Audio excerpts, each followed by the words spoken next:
All right. Good evening, and I would like to call the regular meeting of the Board of Trustees of LaSalle School District to order. A recording and/or broadcast of this meeting is being made at the direction of the board, and the recording and/or broadcast may capture images and sounds of those attending the meeting.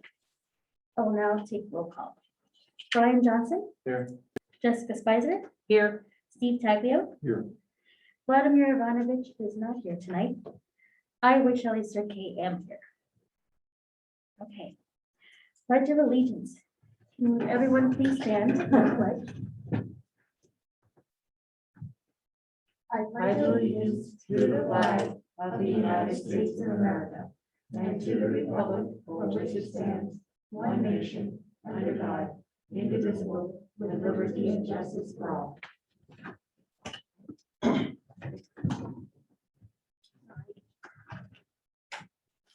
Okay, board members, would any of you like to provide comment on tonight's agenda? No? Okay, then may I please have a motion to approve the agenda as presented? I so move. Thank you, Jessica. May I have a second? Second. Thank you, Steve. The motion to approve tonight's agenda as presented was made by Jessica and seconded by Steve. We'll now take a roll call vote. Brian? Yes. Steve? Yes. Jessica? Yes. I too vote yes. Motion passes unanimously. Closed session report. No action was taken in closed session tonight. Superintendent's update. Mr. Bear. Yes, thank you. Just a few things to share with the board this evening. We today had our welcome back event at Egan School for all LASD staff. Very well attended. Outdoors at Egan. It was really a great day seeing all our folks back. We had plenty of time for them to connect. They were great about following the rules. Most of them, just for your own information, they're not required. Randy, 98, maybe 100% of them are masked. I think everybody was masked there outside. I think that's going to be a preview of what we'll experience on campuses. But just a great feel. Staff very energized and ready to welcome students back on Wednesday. I'll also add, Sandra isn't here today. She is dropping her youngest off at college this last weekend, so she'll be back on Wednesday. But we've also had, she will fill you in more at our next meeting, but we've had a great week of professional development as we've welcomed our newest teachers to the district and also provided professional development on a number of topics as we head into the school year. Next year, tomorrow is a work day for staff, putting final preparations together for students coming back to campus on Wednesday. Today, school sites also spent the second half of the day in staff meetings reviewing protocols for the year, current protocols for the year, and making other preparations, again, to welcome kids back on campus. So we are ready to go and excited for Wednesday to come. Great, thank you. Okay, we'll move on to the consent calendar. Would any board members like to provide comment on the consent calendar? I just have one Sure. comment on other purchase orders. There's a purchase order there for the thing we're discussing on H2. The Metro Tutor connection, I think, Yeah, H5. H5. Yeah. So just wondering if we could move that approval of that to that H5 section. Of that one PO. Just that one deal. I support that. That's a good idea. Okay, then can I have a motion to approve the consent calendar, given that we will pull the Mentor Tutor Connection purchase order out to a later agenda item? Since I made the motion, since I made the You did the put a thought, motion? I made a fuss actually, so I'll make the motion to Okay. approve consent items E1 through, is it 7? With one amendment as discussed. I have a second. I second. Thank you, Jessica.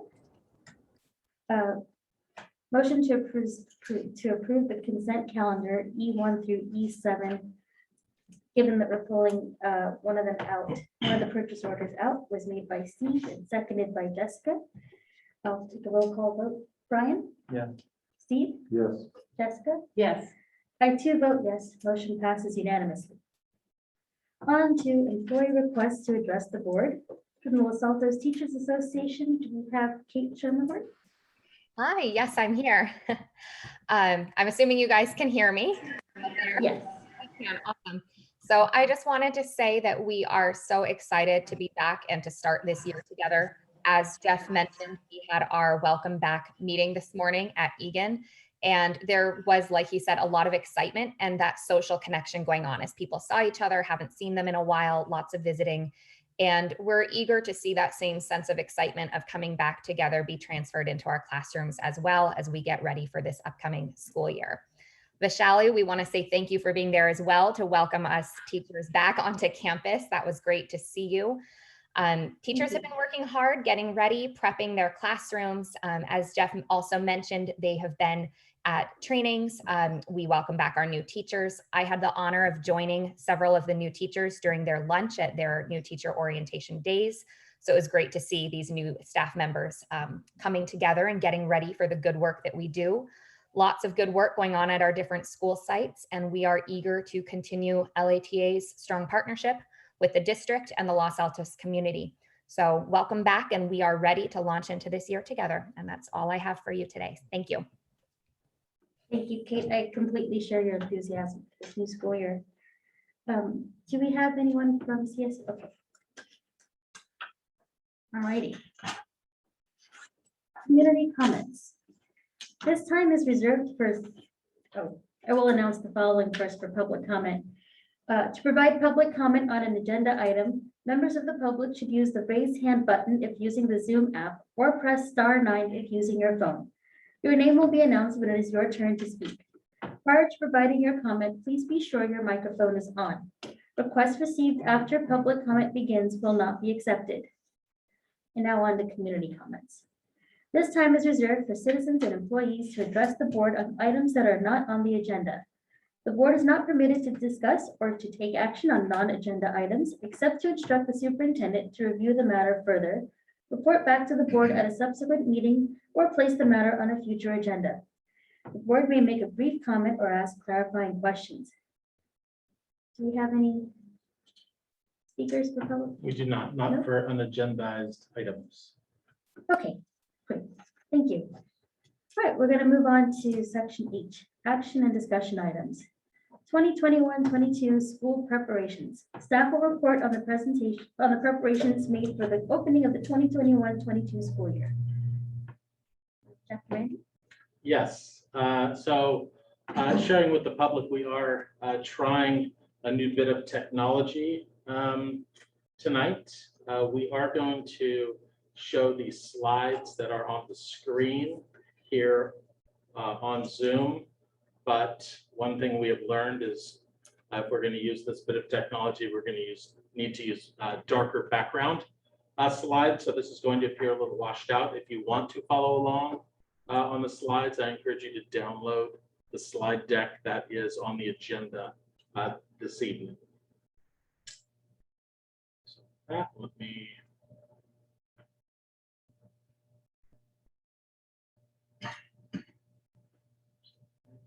I'm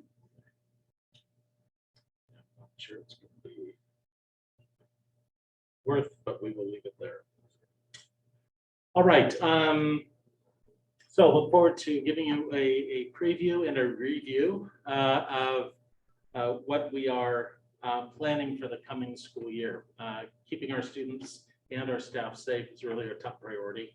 So we have gone to great lengths last year and again this year to make sure we're following explicitly the guidance from both Santa Clara County Public Health as well as the California Department of Public Health in our classrooms and on our campuses. Next slide, Marcy. Oh, it's me, sorry.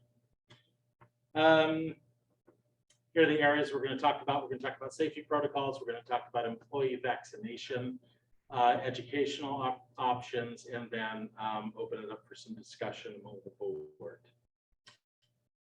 So protocols that have been in place are really becoming second nature to our teachers and staff and administrators on the campuses. We reviewed today or last week, again today, principals went through this on their campuses. Those actions that we're going to need to actively take to make sure everyone is kept safe during this pandemic on campus. We are thrilled to be back in person. We also realize with it comes a great deal of responsibility to keep everyone safe. Just as a reminder, we began opening our campuses for in-person instruction back in September of 2020, almost a year ago now. So we have a year of practice with this, whereas many districts around us didn't have that opportunity to come back in person. We really feel like we understand what is necessary, and we know that adhering to those health expert guidelines are the critical piece in making sure we're safe. So we will again do that, adhere strictly to that. Just a reminder, our success in 21, we had no school outbreaks, even though we had 40 or so identified cases. Those were kept isolated and didn't experience that outbreak, and we had no school closures due to those outbreaks. Facial coverings. This is really the plan. I'm going to review 6 areas with you. Talk about facial coverings, talk about ventilation, symptom tracking, isolating those who are displaying symptoms, hand hygiene and cleaning, and then vaccination and testing. Monica Sidher, our district nurse, who you have come to know very well now, is also on the line, and she'll be able to give some comments as well and answer any questions. I will probably have her talk about the vaccination and testing portion. So with regard to facial coverings, California Department of Public Health and Santa Clara County Health Department have both come out very early and very strongly regarding masking for everyone indoors, no exceptions, unless you have a doctor's note. They do allow for a medical exemption, but it is going to need to be accompanied by a doctor's recommendation now. Previously, it was didn't require a doctor's signature, but it does now. And if that needs to happen, then there needs to be an alternative provided. They can't just go mask-free. Face shield with a drape is one example of this. And these are masks, right? It's not just gaiters that you pull up. There are guidelines for masks that we follow.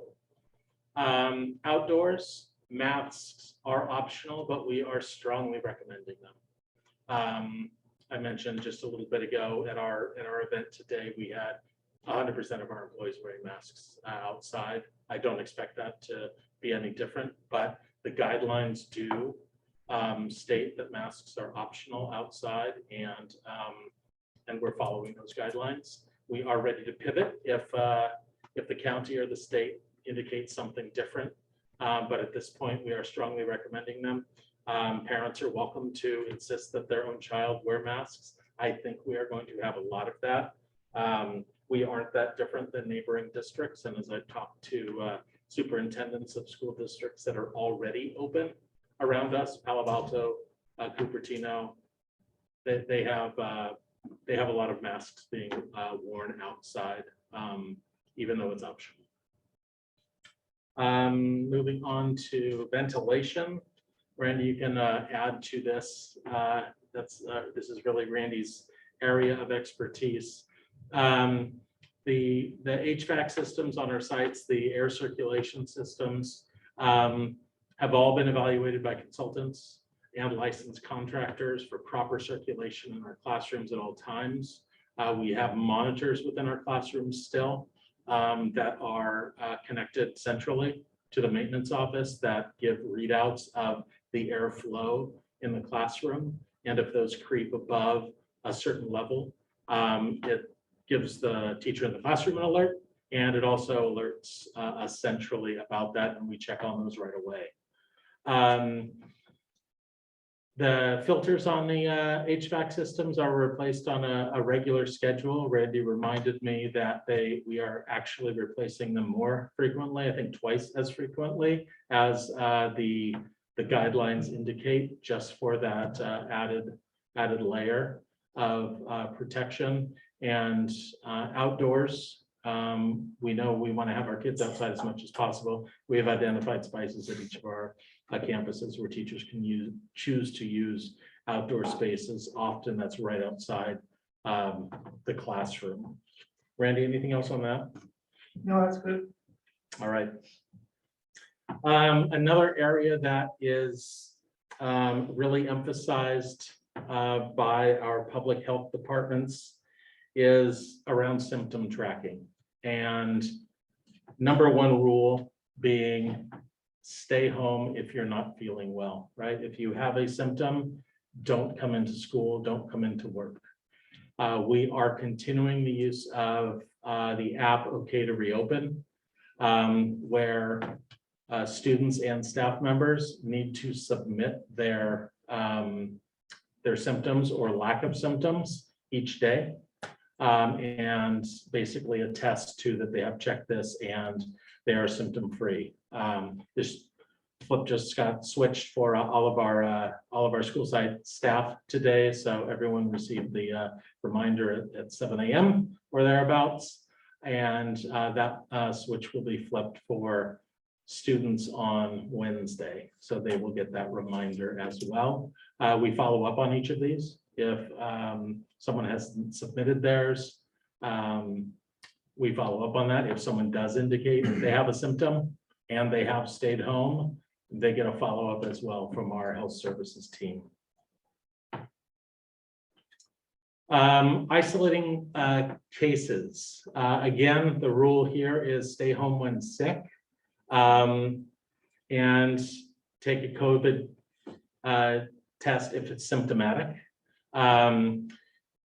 Our health staff will follow up with a phone call on that and guide our staff and families through that. If classroom teachers identify a student who is not feeling well, they notify our nursing staff immediately, or probably the office, and then our nursing staff immediately. And those students are isolated until they leave campus. We have isolation rooms on each of our campuses for that purpose. And again, the OK to Reopen app is a requirement again this year, submitting symptoms or lack of symptoms prior to coming to school each day.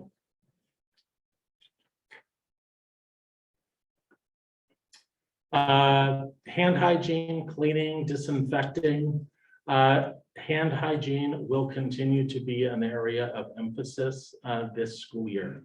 Making sure that kids know how to wash their hands properly, promoting hand washing throughout the school day, and ensuring that we have those supplies, be it soap or Purell type, what's that? Sanitizer. Sanitizer, thank you, hand sanitizer for students. We still have, Randy, additional hand washing stations on campuses? Yes. Right, portable hand washing stations on campuses in key spots, because we know that with the requirement of hand washing comes, comes hordes of kids wanting to wash their hands. So we have those. So we have in classroom, we have in the permanent restrooms, and we have also hand washing stations around campuses.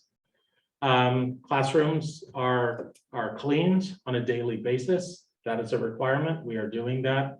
And then in terms of disinfecting, the rules now are that if there is a positive case identified, we have to disinfect that any space that person has been in within 24 hours. And we're poised to do that as well. Anything else on that, Randy? No, that covers it. Okay. This is the vaccination and testing. This is a recent law change by the state of California on August 11th, just a few days ago, less than a week ago. A requirement was handed down by the governor and the California Department of Public Health that we need to identify the vaccination status of every employee on campus. So I'll tell you a little bit more about that in just a moment. We are strongly encouraging all eligible students to be vaccinated. We know at this point that's students 12 and older. We know in this portion of the county, the vaccination rate is exceedingly high. 12 to 17-year-olds in Los Altos, Mountain View, and Palo Alto is up in the 99% range of students vaccinated. So it's very strong. Generally, the general population, 12 and up in this area of the county is also very high. Los Altos, Mountain View, Los Altos in the high 90s, Mountain View in the low 90s, I think it was at my last look by zip code. So we know that we have a highly vaccinated area of the county, and that's great. But we're still going to continue to adhere to all of the state guidelines, of course, but it's good to understand how seriously our communities are taking this. So staff, we have conducted, well, we're in the midst of surveying the staff now. We know that if a staff member is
all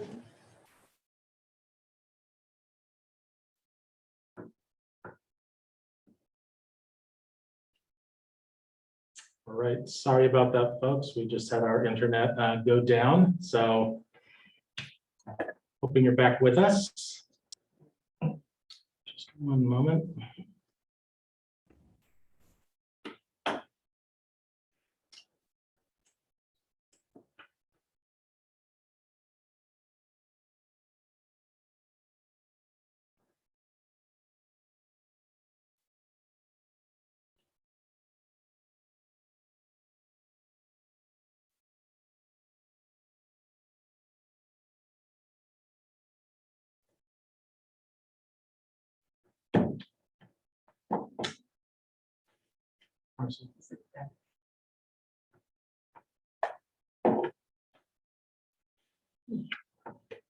Maybe I just need to pin it.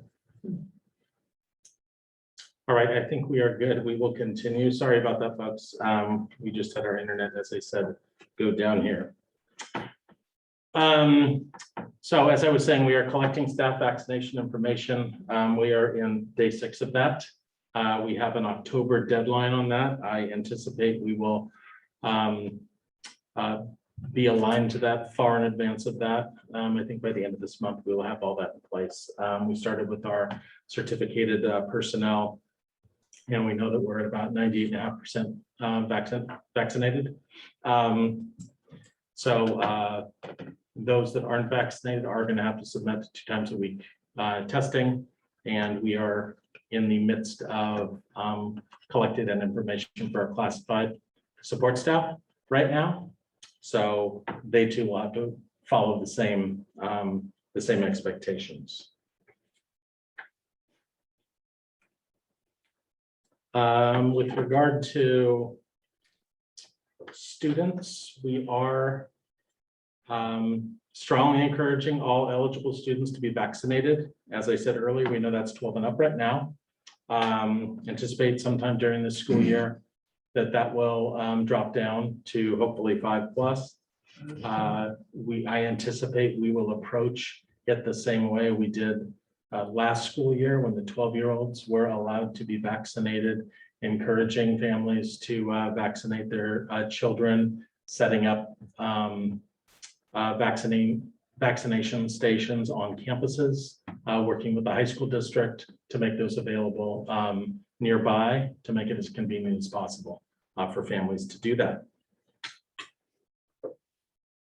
Monica, do you want to talk a little bit about the quarantine protocol this year? Sure, Jeff, thank you. So for schools this year, we do have a modified quarantine process in place. So this is only for school-based exposures. If a student is in contact with a positive case on campus and remains asymptomatic, they can continue to attend school as long as they get tested right away and then do an additional test on day 5 after the exposure. So again, this is only on school campus based exposures. We currently are looking at setting up the testing for this for our students on our campuses. So more to come on that. For vaccinated individuals on campus who are close contacts, again, they can continue to attend school as long as they remain asymptomatic.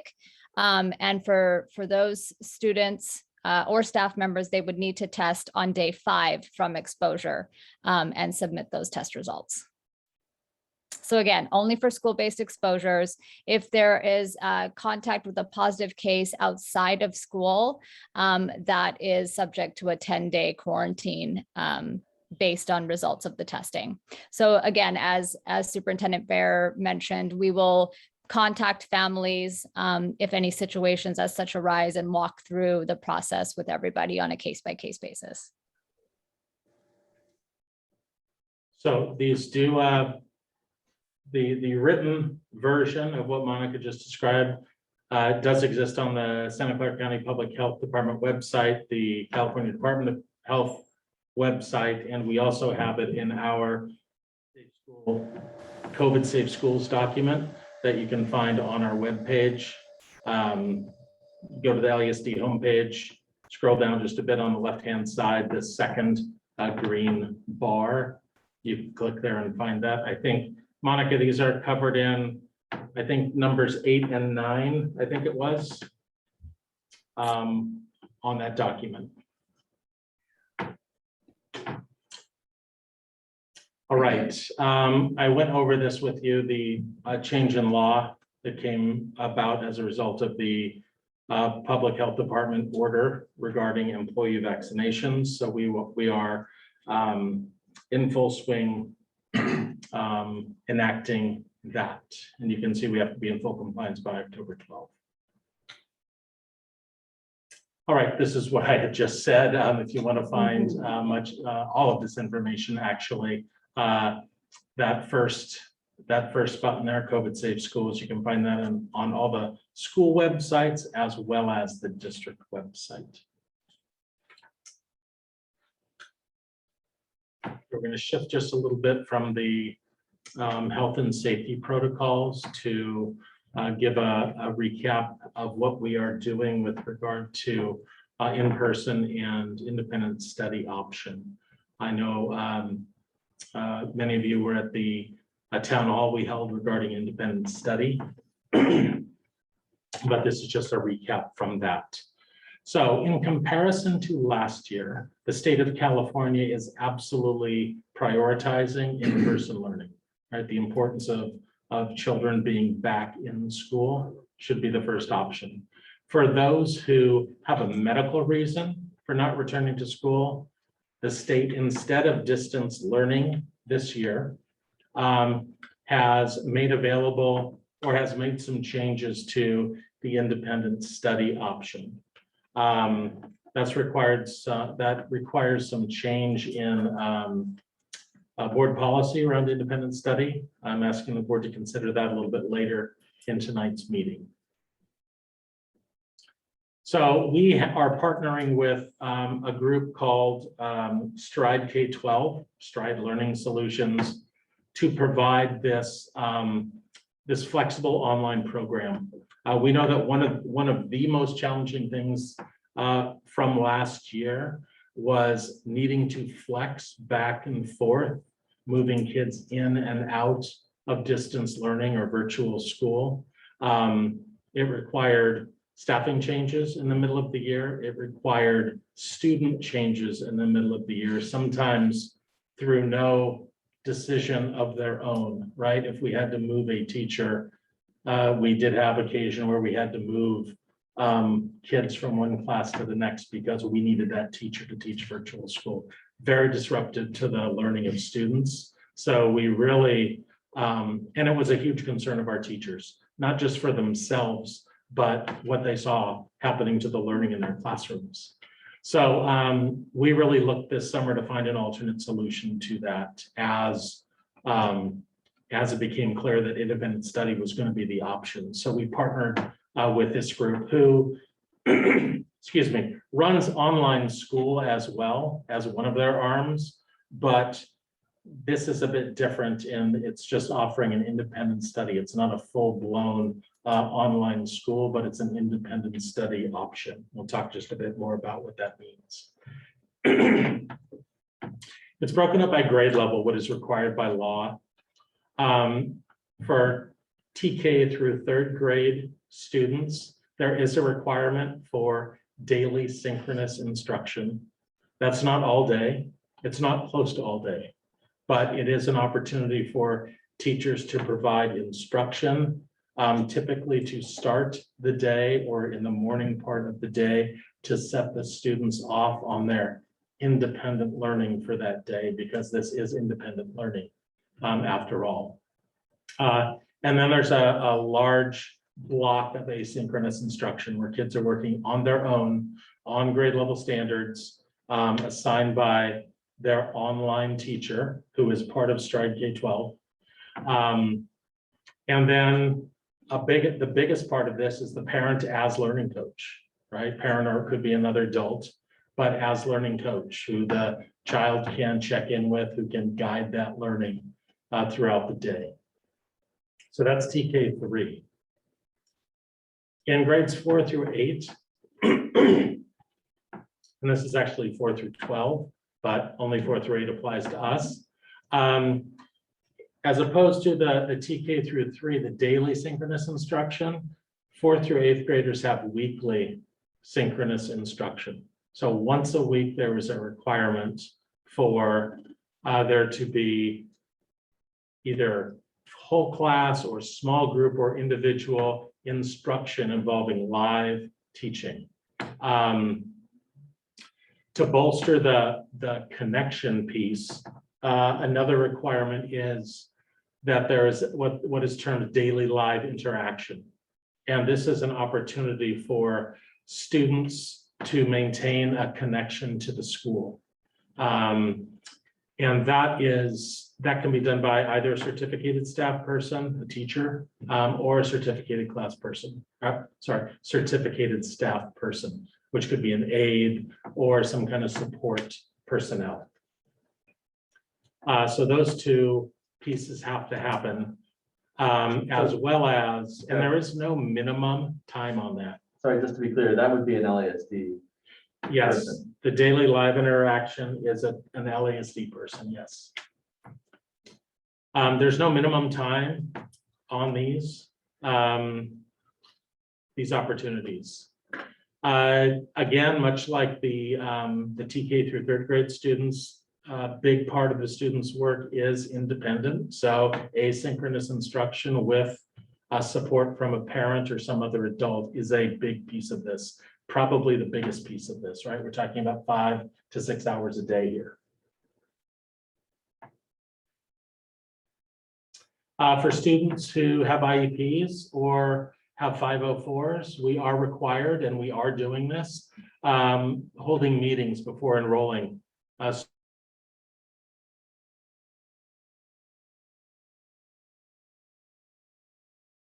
Is a situation that's going to make sense and work for this child. Learning accommodations, those are adjustments to the curriculum, are made by Stride. If there are specific services that are needed, LASD provides those, right? That might be occupational therapy or some other type of direct service that students receive. So Jennifer's team is working on those right now. Stride also provides learning materials by grade level. The students will actually get a box of materials, manipulatives, workbooks, things like that to work from as part of their asynchronous time.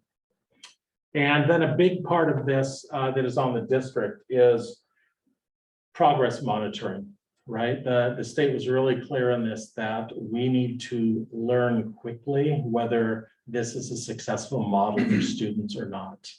And so there are assessments that Stride does and keeps us posted. We'll also be monitoring the gaps that these students have or not, hopefully, and then monitor their achievement during that time, making sure they're turning in assignments, making sure they're performing satisfactorily on tests or quizzes or assignments. I'll go back. If part, you'll see, or you've seen as you've looked at the independent study policy, part of this is if the students are not making satisfactory progress, or they have missed a certain number of days of class, or they haven't turned in assignments, that we are required to hold a conference with that family and that student, come up with a plan to remedy it. Hopefully it does. If it doesn't, we do have the authority to decide that placement isn't best for that child, right? Independent study isn't fitting for that child, and in-person instruction is where they need to be. So we'll be watching that closely as well. These are some of the questions that Erin Green is meeting with each family who's requesting this. And these are some of the questions that she's talking the parents through to consider whether independent study might be a good choice for them or not. So we have currently, Erin has held all the meetings.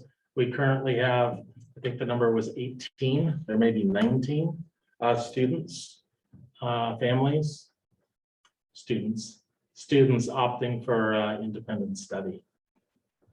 So that's a relatively low number, right? Around 0.5% of our population. So we think some of that has to do with, as I've talked to families, as I've been on campuses and run into people, that has to do with what for many families, has to do with what we demonstrated last year, right? That we are able to operate schools in person safely, right? They've seen a proven track record of this, so they have that confidence sending their children back. So we're pleased with that. In prioritizing in-person learning, you know this, we're coming back 5 days a week on a normal schedule. All grade levels will be starting on Wednesday. Essentially have a regular schedule when compared to school prior to the pandemic. We will have modifications to music classes, choral classes, band, orchestra, right? Those will be outside. We have, especially for the brass instruments, we have some fitting covers that go over the ends of them. There have been tools that have been developed to allow music to occur in schools. So we are working through that right now. We are going to have after-school programs. When we think of Chinese school that we've offered, and we think of all the different after-school classes that kids have participated in, we are going to be holding those. Randy, those are starting after Labor Day? Correct. After Labor Day? After Labor Day. Do you want to talk a little bit about the compliance that they're going to have to adhere to? Yeah, all these programs basically rent our facilities to operate. So they go through the facility use process, which is an online process. And we have built into the contract, if you will, language from our attorneys that covers the fact that they have to comply with all the current guidelines, health guidelines. So they're going to have to attest to all that prior to being allowed to operate. Just some other points to mention. We are going to have essential volunteers on campus. We've discussed with the principals what exactly that means. We have some essential programs. We have our docents and living classroom, Project Cornerstone that require volunteers on campus. So we are allowing those to occur. But for those various programs, we're also asking those program leads to consider how many people what's the minimum number of people you need to run those programs. So we're trying to contain the number of people on campus, but still recognize that these are essential to the growth of our students.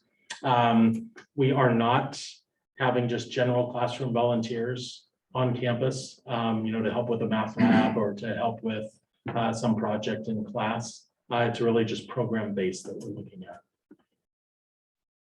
We are holding school events, field trips, certain assemblies, things like that. Those are still happening, following all the rules, all the requirements that have to be in place for them to happen. We are checking those field trips, before we sign up and before we pay for them, making sure that they are following the guidelines, and they have been.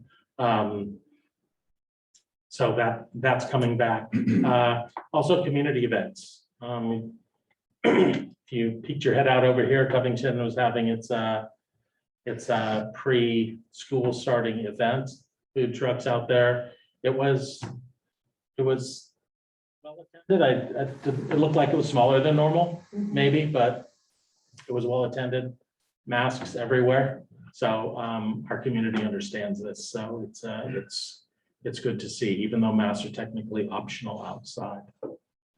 And extracurricular activities and electives are all happening as well. So we're really trying to bring as much of school back as we can, but mindful of it being safe. Monica, do you have anything to add on that? That was a lot there. No, that was great. Okay.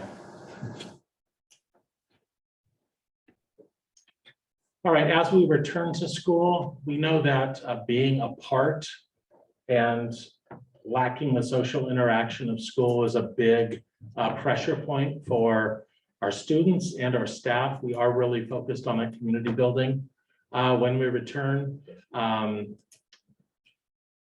Mindful of students' mental health as well. Mindful that if you think about second graders, some of them haven't been on campus if they've been in virtual school since about halfway through their kindergarten year. So needing to support students in understanding how the school operates, which bathrooms they use, what they play in the playground, all those sorts of things. And that's at every grade level. There is something. We're also focused on academics of our students. We have spring assessments which Sandra shared with you earlier. This year, calendar year.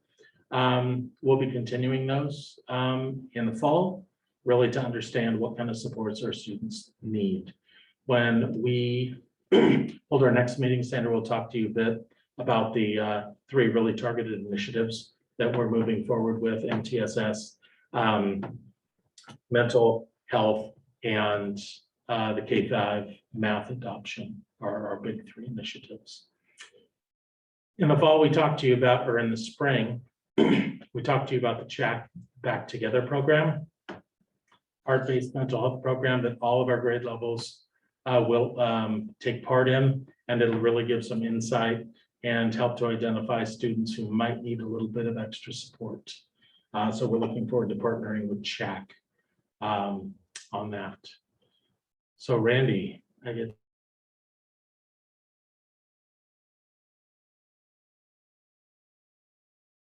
Prepping for the school year. I think in May, one of our board meetings, we shared with you the proposed projects for the summer here, except for the flooring projects. We had to push all of these other projects out, either to weekend or upcoming breaks because of a variety of reasons, including one of the contractors had a big COVID outbreak with all their staff. So they were out of commission for at least a couple of weeks, if not longer.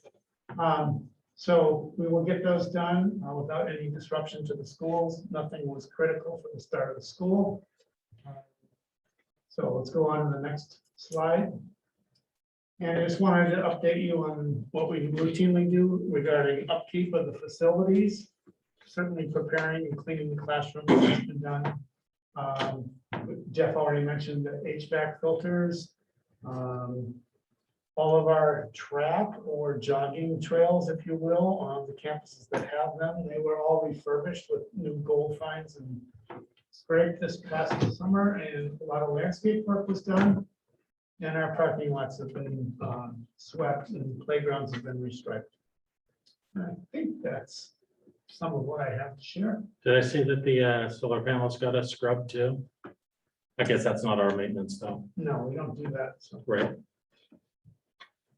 Oh, I did have one more slide. Yes. You recall approving the energy controls project at 3 campuses, and that was completed actually earlier than we expected. So all that's done before the start of school. And those are the 3 schools where we had the controls installed.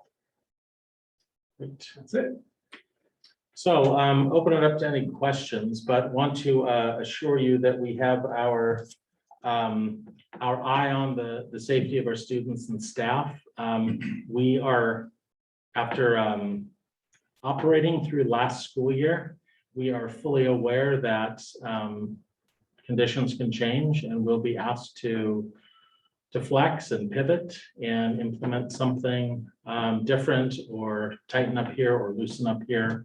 And we are fully aware of that and ready to do that, to respond to what the situation calls for. But what I do know is that we were, and our students and our staff were served greatly by adhering to the science, adhering to the expert guidance. I think we built trust with our staff as well in that regard of making sure that we were implementing procedures that were rooted in expert advice. So we look forward to doing that again this year to keep everyone safe and keep our kids in school. Great, thank you. Board members, do any of you have, okay, Brian? Yeah, I just have a couple of clarifying questions. One is, does the vaccination requirement also apply to the essential volunteers? And also, what does it apply to the after school? Is it part of what the after school folks have to attest to? Yes. Yes. Great. Thank you. I meant to throw that in, but I forgot. Yes. Okay. The other question I had was, what does learning during quarantine, for students who may have to quarantine, what does learning look like for them? Right. So we anticipate learning will look like it does when there is an absence, an extended absence, right? A bad flu or mono or something like that, where kids are out for an extended period of time. The teacher will get the children work, either sent electronically or picked up at the school to complete while they're absent. That's fine. Steve, any questions? I'll do, I don't think they're. Clarifying question? They're not. Okay. They're not that. Okay, that's good to have a clarifying question. I think I have a couple. I don't know which slide it was, but the one about disinfecting the classrooms Mhm. after quarantine. Is this different from what we did last year? Were we disinfecting every day, or what were we doing last year? Do you want to talk about that, Randy? Yeah, the requirements were different last year, and then as the science, we got, the experts knew more, we changed the guidance. We were cleaning and disinfecting every day, every classroom last year. We no longer have that requirement. So we're doing cleaning, but not the disinfecting unless there's an outbreak. Okay. Skipping topics entirely. Who is monitoring the stride, like so the kids are, you notice that a kid is not logging on. Who is, Sandra is actually the one running point on that. okay. And then I just wanted to have a better understanding of what are the essential programs for volunteers other than, so you have art docent and living classroom. Is hot lunch one of them? Hot lunch, yep, Okay. that'll be one as well. Are there any more?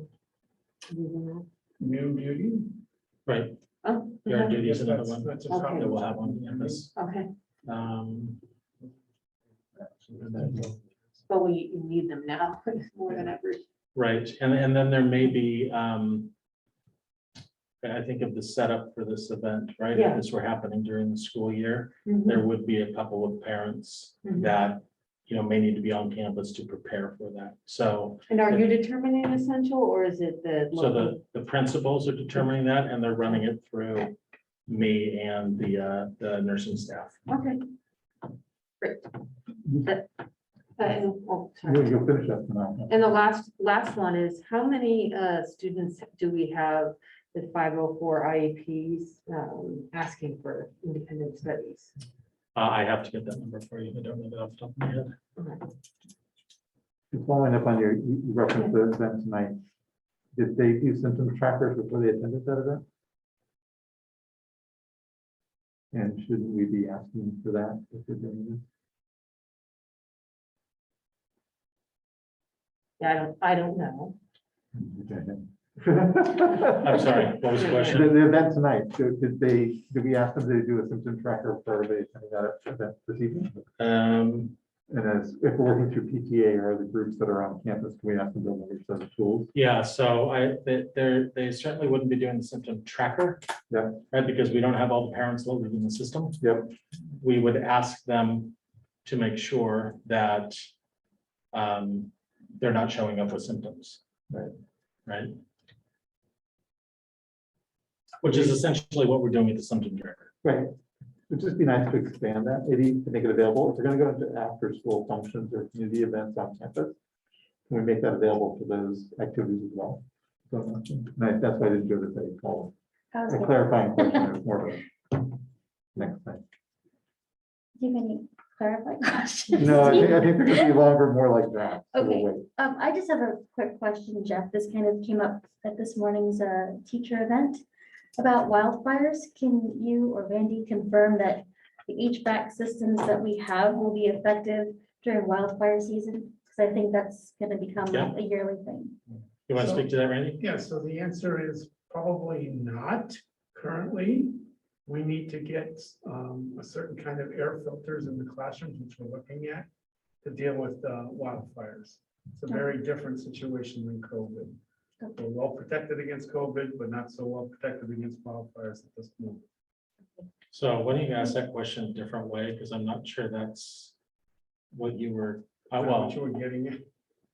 Yeah, the staff person just wanted to know whether with the HVAC system, are we safe on campus when there's like particulate matter in the air?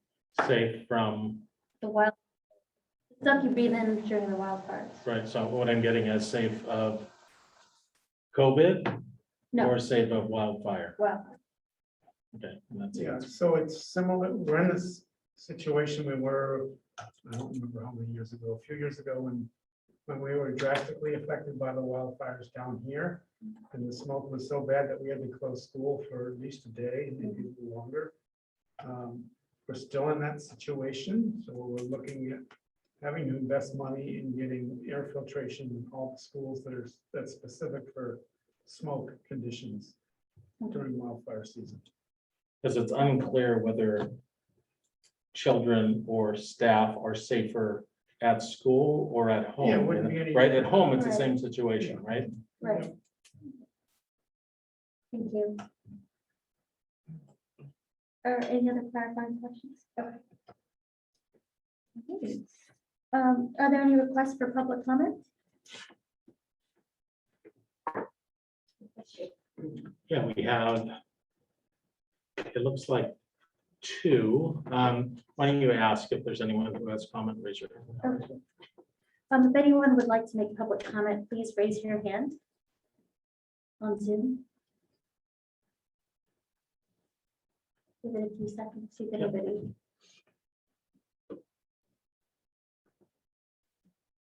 Anyone want to? I've got it. Okay. So we have, yep, give me just a moment.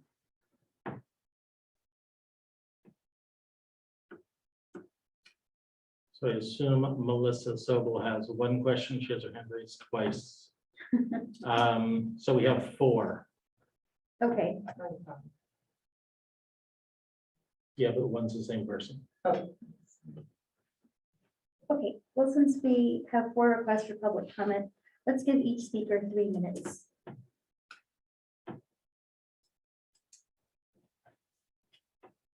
Okay, just 1 second. Let me see if this is going to work. If we have to go to a dark, find a dark background.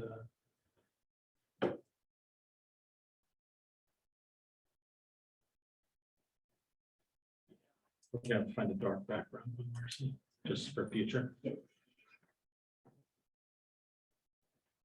All right, so we have Kevin Ball. Okay, can you hear me all right? Yes. All right, thank you. Good evening, Superintendent Baird, Board President Sirke, and board members. My name is Kevin Ball, and I am a parent of 2 boys at Springer Elementary. I'm speaking today to urge you to strengthen your stance on outdoor masking and make it a requirement rather than a recommendation, at least at the elementary schools. I understand that you are following the CDPH guidelines, but those guidelines fall short of the CDC recommendations. CDC recommends that people who are not fully vaccinated wear a mask in crowded outdoor settings or during activities that involve sustained close contact with other people. None of our elementary students are vaccinated, and crowded outdoor settings sounds very much like a recess setting to me.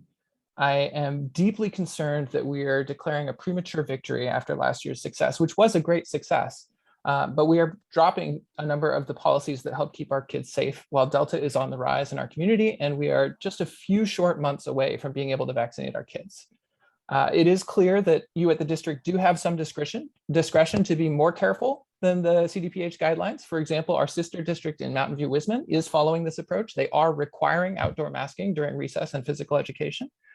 And at a recent Springer Q&A with Principal Khaled, parent after parent raised this concern, reiterated this concern. Based on what we see at camps and playgrounds in our community, if we recommend masking but leave it optional, we may well get 70% compliance. But if we require masking, that compliance will be over 90%. You know, the kids will listen, and they do know the difference between recommend and required. So I'm strongly urging you to consider updating these guidelines to require outdoor masks, keep our students safe. This is something that we did last year. The kids do fine with it. And I think it's important. Thank you. Thank you. All right, next we have Melissa Sobel.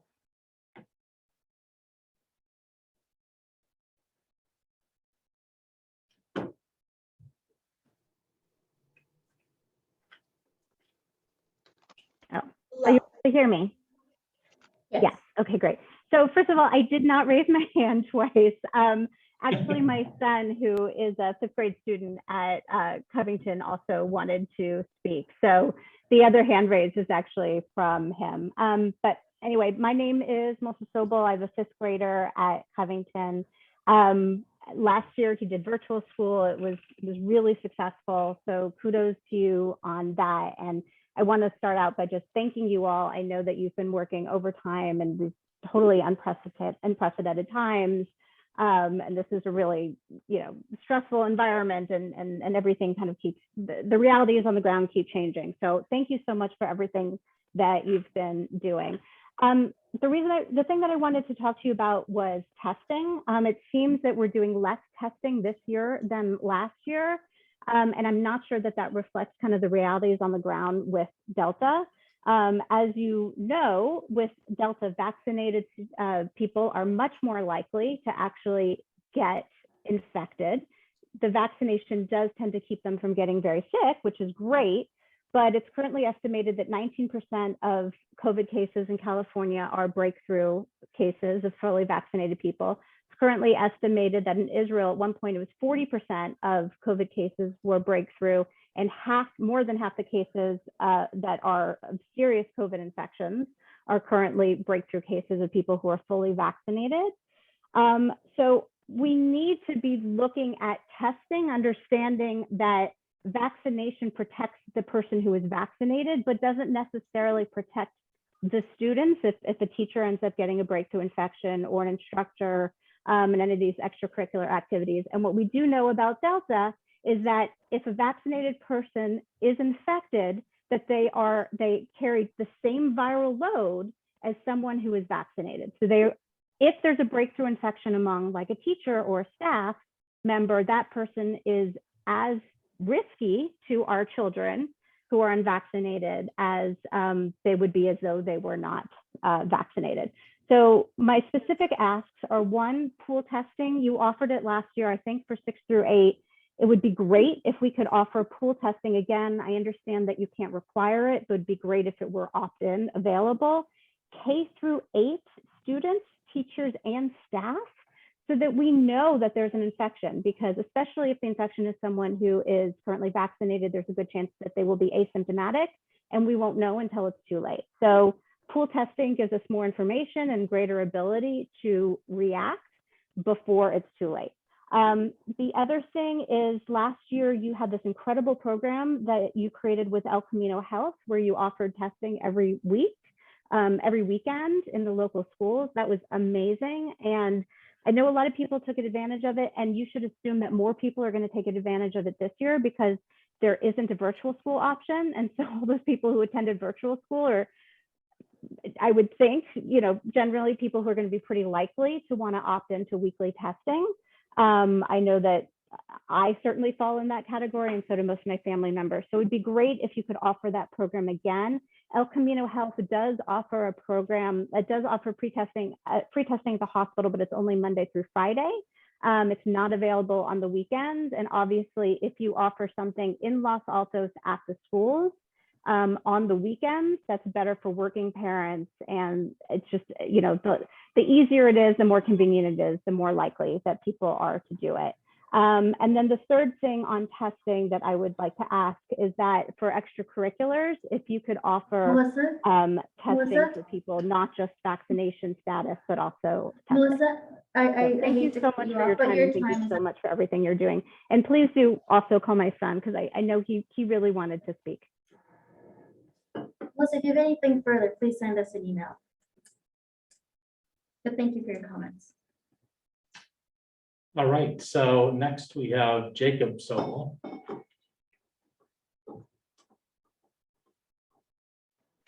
Hello, can you hear me? Yes. Great. Hello, my name is Jacob Sobel. I'm a Los Altos resident and a rising 5th grader at Covington. Before I start, I have a question. Why are decisions and rules made? They are made so everyone can be safe and happy, and to change for good reasons. Today, I am asking for a change. I want COVID-19 testing to be offered in the schools. I am 10 years old, so I cannot be vaccinated. And last year, like my mom said, I was in virtual school, and I felt safe. And now that there's no virtual school and the Delta variant is on the rise, I feel less safe. However, offering pool testing every week would make me feel a lot safer. With the Delta variant, there are high chances for me and all the others who cannot be vaccinated, as well as those who are vaccinated, to get COVID. That is who I am speaking for. All the kids and teachers from our schools who are not here at this meeting. Without being tested, some of us can get the virus from others, and it will spread. The virus is contagious. However, with pool testing offered every week, we can find out if anyone has COVID and make sure that no one else can get it from them. That is what I'm asking for. I'm asking to have pool testing offered for everyone in the LASD schools. If you have kids or simply anyone you love, you won't want them to get sick because you care for them. You and I want our entire school community to stay healthy, so I hope your empathy for us children of Los Altos will carry through by agreeing with me to offer pool testing for everyone in LASD. Thank you. Thank you very much, Jacob. All right, and lastly, we have Corey Belak. Hi, this is Michelle Belak. My husband Corey is here as well. First of all, I wanted to say thank you very much for everything that you're doing. I'm sure when you decided to run for superintendent or become a board member, you were not expecting a pandemic. And I just appreciate all the work that has to go into this. And also I wanted to apologize. We sent several questions at the 10-minute before the closed session mark because we just realized there was a board meeting tonight. So thank you for looking over those if you had the chance. I wanted to please, first of all, thank Kevin for his comments. We strongly agree with Kevin that we should make masking required outside. And really, if the rule could be communicated, it's a mandate that you are masked both inside and outside. Indoors, the enforcement can be very strong. Outdoors, we understand that best efforts will have to be made because it's just total chaos and difficult. But at least the communication will be that it's a mandate and not strongly encouraged. I just want to emphasize that. Secondly, I just wanted to bring up something I haven't heard mentioned tonight, which is the post-travel quarantining. I saw on your website that there was a link to, I believe, a California site that stated if you are not vaccinated but choose to travel, and I believe it means outside of California, but not 100% sure there. If you are not vaccinated but choose to travel, so that would be all the kids under 12, stay home and self-quarantine for 7 days after travel. I just want to be sure that all families know this, and if we can in some way get people to sign something that they understand this and they agree to this. I heard rumors last year that families would travel outside the county, then they'd go back to, kids would go back to school. They hadn't really been quarantining. I'm nervous about people not understanding the rules, not following the rules. I'd like as much compliance with that as possible. And if there could be something done to help encourage that and get people clear about what quarantining they are supposed to do after they travel, that would be much appreciated. Thank you again for this time. Thank you, Michelle. Okay, All right, those are all our speakers. great. Board members, would any of you like to provide comment, discussion? Sure, go ahead. Jeff, can you comment on the questions about both sort of pool testing, whether we have the capability of doing that kind of testing, or sort of in-school testing like we did last year, and also about whether it'd be possible to work with the hospital to offer more. Yep, happy to. I'm going to let Monica talk about the whole pool testing, in-school testing idea. I'll just comment on the El Camino Hospital situation. We did request that. They are not offering that this year.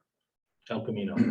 They are offering testing only at the hospital itself, on Grant Road or South Drive, North Drive. But they are not doing on-site here or in any district that they did last year. So it's not for a lack of want. It's just not something they're continuing. Monica, can you comment on the in-school testing, pool testing? Sure. So yes, we did offer pool testing last year for grades 6 through 8. We had no positive cases that came through from that pool testing, despite going through a really large surge in our county when cases were at their absolute high, which is great. I think we, at this time, the cadence is more towards obviously vaccine efforts as well as response testing. So testing students and supporting that testing for them on campus if they are exposed, so we can keep them in school. So we're working on really having a strong program that we can support here. And of course, pivoting. So if cases go up in our community, if we start seeing an uptick, if the guidance changes, we are absolutely ready to pivot and reconsider the pool testing.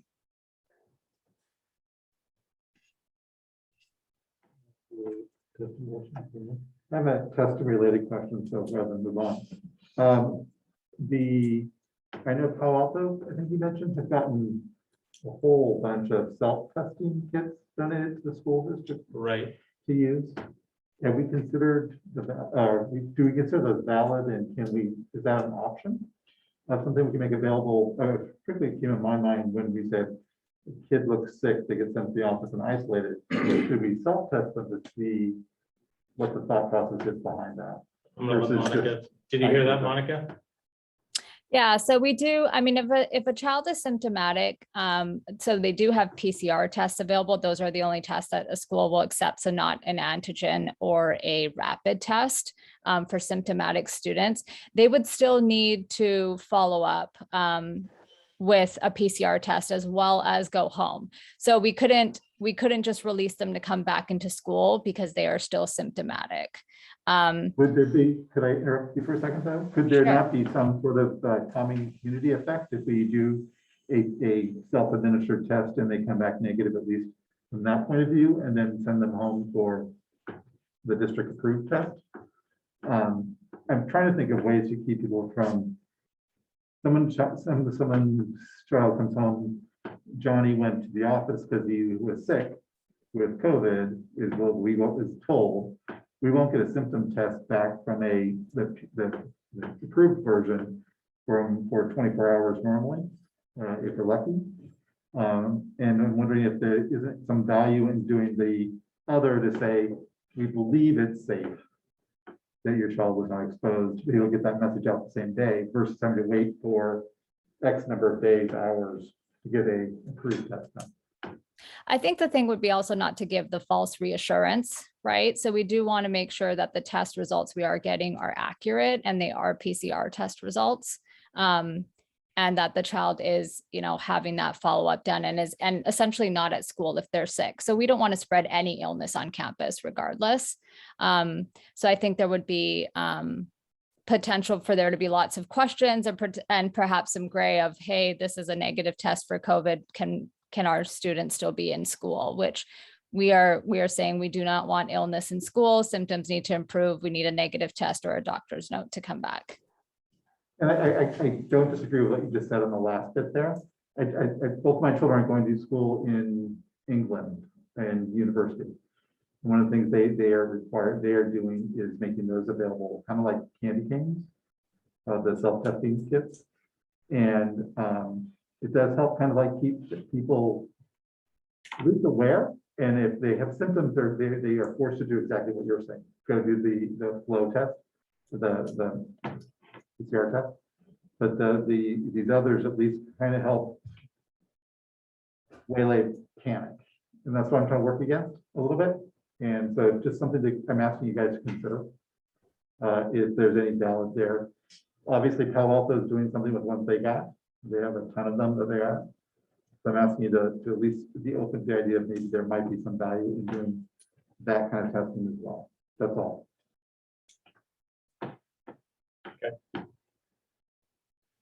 Any other questions on testing before we move on to this topic?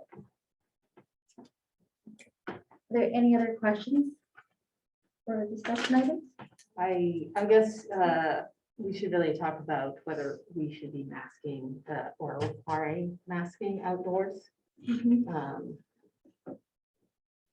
I think that actually could go a longer way than a rapid test, which most people in our area know they can't rely on until they have to take a PCR Right. test.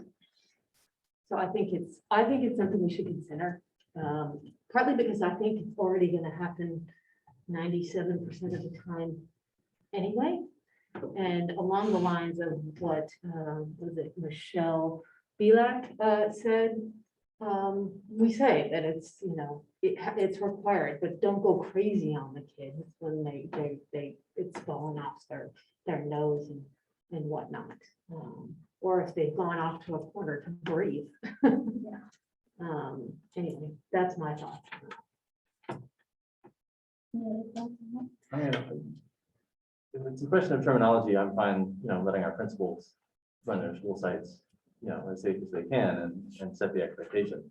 I mean, my issue with making it sort of a required policy, right, is that we have the authority to not allow kids in school if they're not capable of wearing masks indoors, but we don't, I don't think, have that authority for outdoors. So some of this may be terminology, but, I think I'm fine if the messaging is, wear a mask outdoors as much as you can, kids, and, look, all the teachers are like that. I don't have a problem. I do know that kids will, my daughter was a camp counselor at a day camp this summer, and she had little 4 and 5-year-olds. And they, of course, they were outside the whole time and they were always masked and they were able to follow the instructions really well. So I know that our kids are very capable. Should we go down that route? Yeah, they demonstrated they were capable of it last year, right? I guess the only question I would ask is, what if we are taking that decision on, what's the trigger for kids not needing to wear masks outside down the road? Maybe that they're vaccinated. They're not vaccinated. That's half of the reason why our parents are scared, is that they're not vaccinated. And they have a chance of getting the disease more so than, or more strong than if they weren't vaccinated. We're being carriers, right? Yeah. It's just not even that they're sick, but they could be carriers. Any other thoughts on? I'm comfortable with the idea that mask, I'm wearing masks Yeah, I wear my mask. Yeah. everywhere, so I'm comfortable with the idea that they're asking you to do that as well. Outdoors? Indoors and out. Yeah, I'm still at the stage mentally where I'm uncomfortable around people.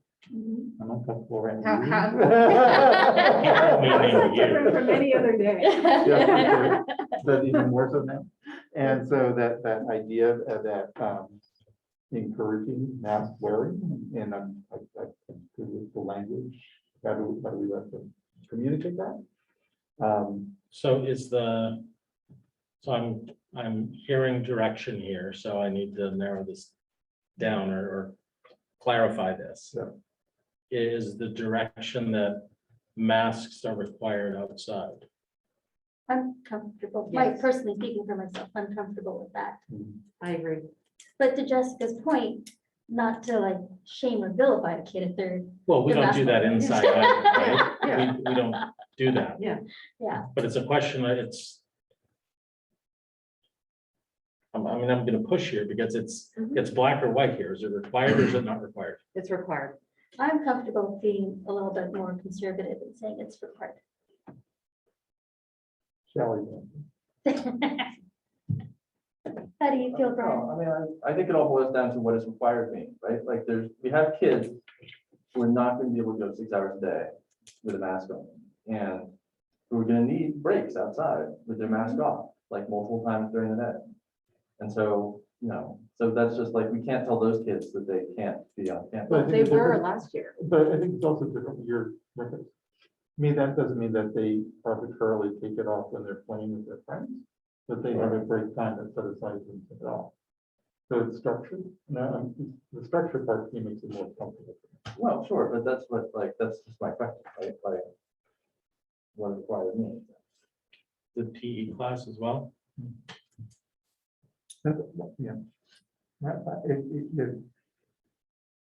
If I'm playing soccer, yeah. I mean, it's, for me, it's the same problem I struggled with last year as we had after school sports kickoff.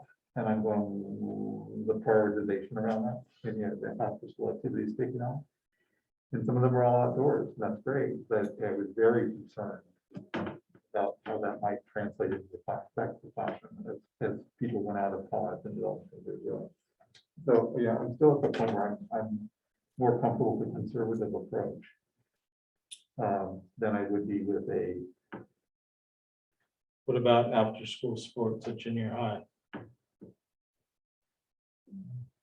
So, to me, I think there was weird doing it as school sport or with a team sport that they did just have to be on facilities or whatever.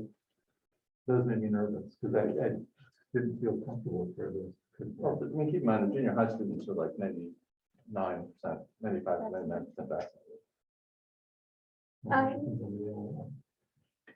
I just want to point out that last fall, early in the year, we had the community commitment because we knew a lot of parents were not following the protocols. And I suspect it's just human nature. I suspect the same thing may happen again in the fall. Certainly with all the summer vacation travel, I'd like to make sure our teachers are safe too. Yeah. I remember that was a concern too. So perhaps if we are masking, requiring masking outdoors.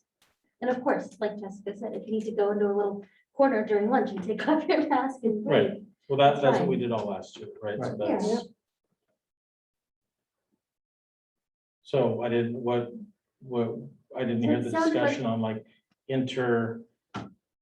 inter-district sports. Right, when we play Cupertino in basketball, when Egan plays Coop in basketball. That's indoors. That freaks me out. Yeah. It's indoors. Aren't we? Okay, Yeah, soccer. I still, I'd still say we're. yeah, I'm comfortable with the idea, especially as it goes across the community like that. Even though Cupertino's rates or infection rates have been historically much lower than ours. As your example, but it was still, I'm still on the precaution, especially as we're trying to figure out what the Delta variant looks like. I mean, we've seen what happened in southern states where they took masks off and encouraged people to mingle. Things are going crazy. I don't want to be that community. We've Sure. always been more conservative to avoid that. Agreed. So I mean, we're gonna have to come back with this. We'll have some general. Yeah. But I do look at after-school sports and specifically, right? The concern was, I mean, if we follow the science on this, the concern is like large groups of kids, right? Out of recess, mingling. Well, but the concern is unvaccinated kids, right? I mean, I really think that the after school sports, I mean, we're talking about the interscholastic, whatever the league is. Right. We're talking about junior highs, right? I think that's a Yep. different conversation with vaccinated kids, and maybe we should be talking about requirements there, but. But they're also carriers. That's what I like. When you wear a mask, you protect other people from this spit or whatever coming out of your mouth, right? And so it's, I mean, I could be a carrier right now. I mean, I don't think that I am, but I'm just doing, I don't know. I'm asymptomatic. And I'm trying to protect the other people from me. So I think that's kind of like where the logic behind the mask is. It's not so much whether I'm vaccinated or not. It's this sort of, this community, like for the common good, like I want to protect you as opposed to just thinking about what would be protective for me. Right. And I just want to be cautious of using our science, right? Versus expert science. That's all because I don't want to get into a place where we are, we're picking and choosing which I agree. additional precautions we want to follow, That is true. Avoided that. right? Because Yeah. we absolutely were served well last year by doing everything the state and county told us to do. And I just want to make sure we don't veer from that. That's all. Because we'll go down roads and then we're not sure how to get back out, right? because we don't have that expertise to know when the trigger switches the other direction. So, I generally agree with that. I mean, I think there is scope to be more cautious. So I think if we're concerned about sports teams, maybe we can look at pool testing sports teams specifically. Yep. Maybe we can look at pool testing in the wake of vacations specifically, that kind of thing. Like, I think we can add, because we did do the pool testing last year, which was above and beyond what Right. was required, right? I think we can add some frameworks there. okay, so we're going with masking outdoors. Broad statement there. Can Yeah. recess lunch. Equivalent to After last year, it school. sounds like. Equivalent of last year. What's that? That's probably- And along the same lines as last Yep. year. it sounds Okay. Excellent. Does anyone have any further discussion points before we move off this agenda item? No? Okay. And moving along, our next agenda item is public hearing BP/AR 6158 independent study. The Board of Trustees will take public input on the proposed revisions to Board BP/AR 6158 independent study. Mr. Bear. Yes, so as I highlighted in the presentation earlier, with the state making the provision for independent study, particularly this school year being an option that parents who believe there is a medical consideration for the child can choose. There are changes to the independent study policy that you have in front of you or online in front of you. And hopefully you picked up on the fact that within that policy, there are provisions that were only there for the 21-22 school year. And then once 22-23, we hit that year, there are a different set of guidelines. So it's definitely geared to this provision in the law for the current school year. So with that, I'll open it up to any questions you might have about it. Board members, do any of you have questions? Okay, neither do I. So the public hearing is now open. We will now take public input on this agenda item. Please raise your hands on Zoom if you'd like to make a comment.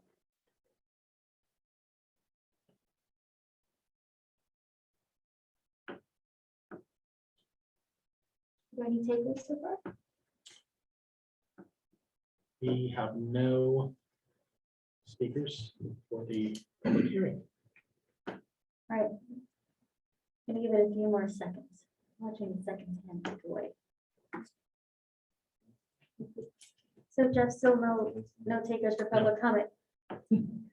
Okay, since we have 0 requests for public comment, the public hearing is now closed.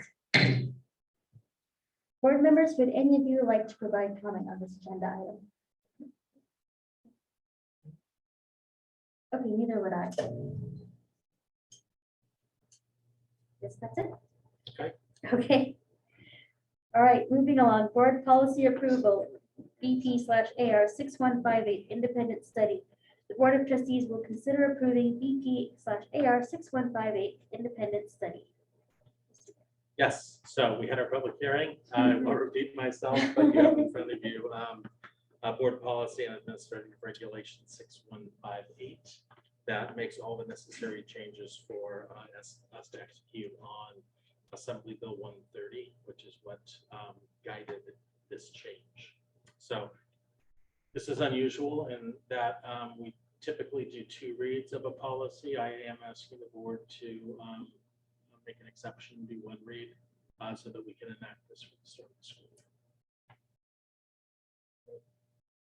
Does anyone have any clarifying questions? Are there any requests for public comment? Please use the raise hand button on Zoom now.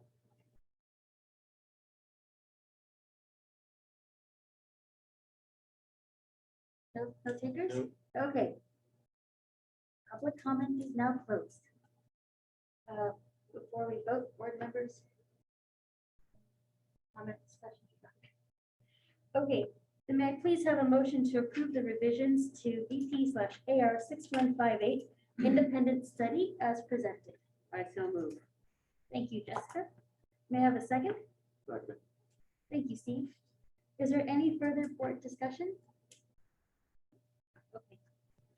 Motion to approve the revisions to BP/AR 6158 independent study as presented was made by Jessica and seconded by Steve. We'll now take a roll call vote. Brian? Yes. Steve? Yes. Jessica? Yes. I too vote yes. Motion passes unanimously. Thank Great, you, everyone. Thank you. Okay. Next on our agenda is the overview of the 2021-22 state budget. Mr. Kenyon will provide a brief overview of the 2021-22 state budget. Mr. Kenyon.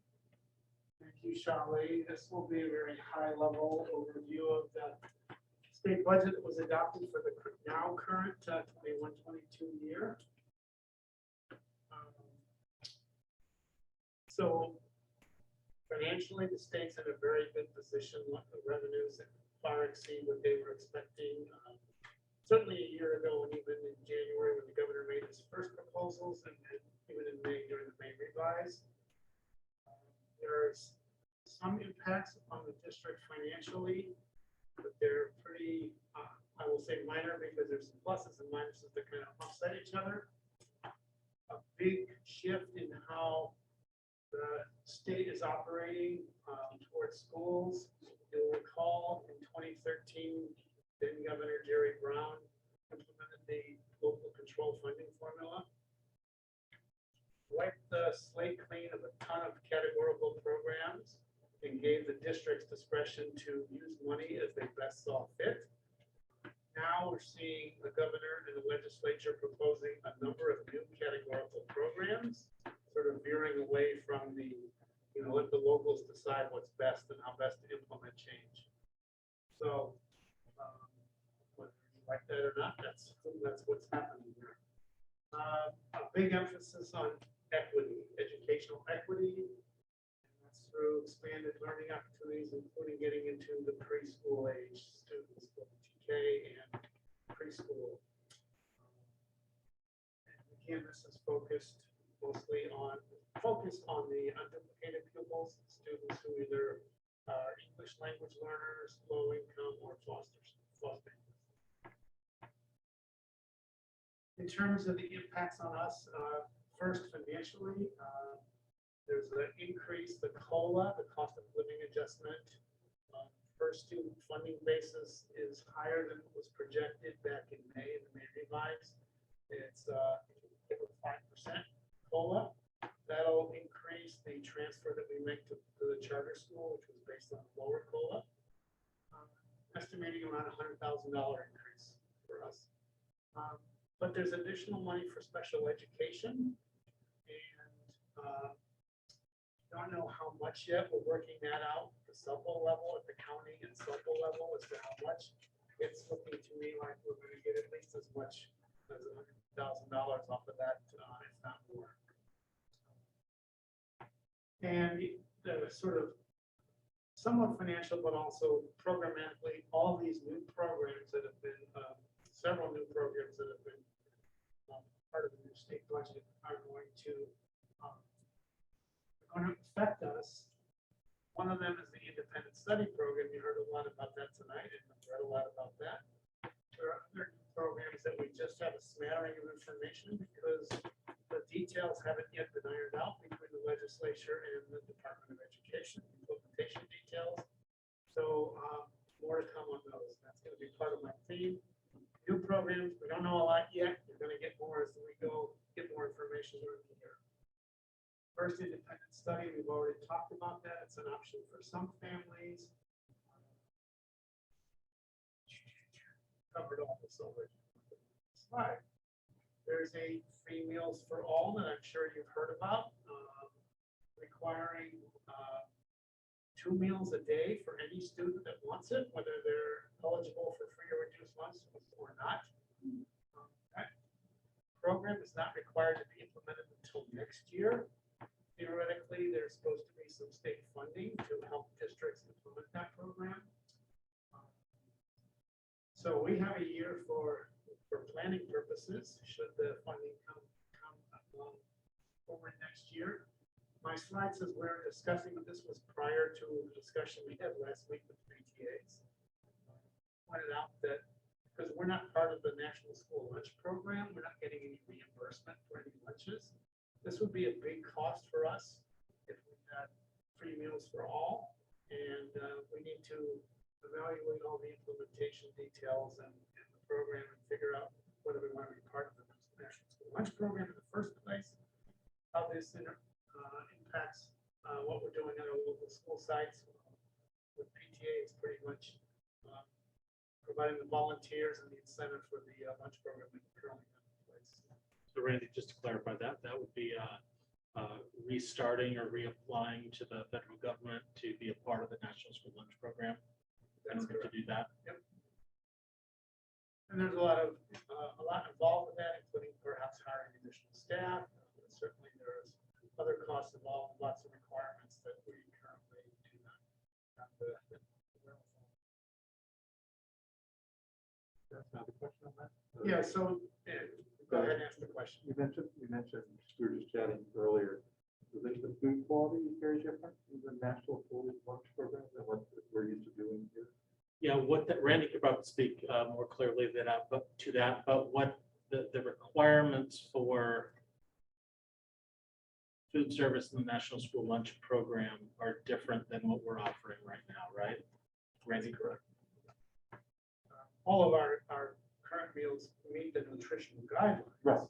There are other aspects that have difficulty. Right, and to your point, the food may not be the type of food that We're used to seeing in our lunch program. exactly. That's what I'm trying to say. Yep. So there's people are asking questions, right? But why aren't we participating? May or may not know, some of our neighboring districts are. Those districts, Westman, High School District, Cupertino, they're all participating in the National School Lunch Program. They're getting reimbursed both federal and state dollars. They expect to, at least in some cases, break even. I know the high school is expecting to draw on their general fund to some extent. Well, I think they also each have food Food service service preparation operations, right? Full kitchens. Yes. Can I just ask, since we're on this, with our kids, I just feel there's going to be a lot of food waste. But wouldn't our kids be better served with food pantries? Like if we had more food pantries on our campuses? Like, wouldn't that be? I don't think that doesn't necessarily qualify for this National School Lunch Program.